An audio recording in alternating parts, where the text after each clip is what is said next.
की होइ छै boxing day? Christmas के अगिला दिन के बॉक्सिंग डे कहल जाइ छै। ऑस्ट्रेलिया आ साउथ अफ्रीका में बॉक्सिंग डे टेस्ट मैच खेलऽ के सेहो परंपरा छै। 26 दिसंबर से भारत और दक्षिण अफ्रीका के बीच बॉक्सिंग डे टेस्ट मैच खेलल जेतै। संगहि ऑस्ट्रेलिया में सेहो एशेज श्रृंखला के अंतर्गत तेसर test match boxing day test match रहते और ओकर शुरुआत 26 दिसंबर से हेतै। तो क्रिसमस के अगला दिन के बॉक्सिंग डे किया कहल जाइ छै?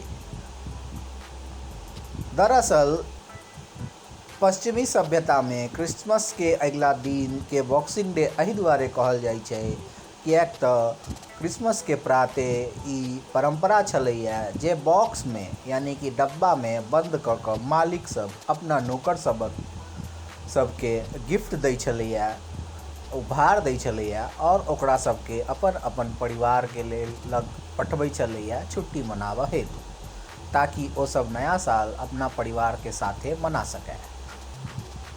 नौकर और मालिक के बीच के ई परंपरा में बॉक्स के एगो महत्वपूर्ण योगदान रहे, तै दुआरे क्रिसमस के अगला दिन के बॉक्सिंग डे नाम पड़ि गेलै। तऽ ई छै महत्व बॉक्सिंग डे के।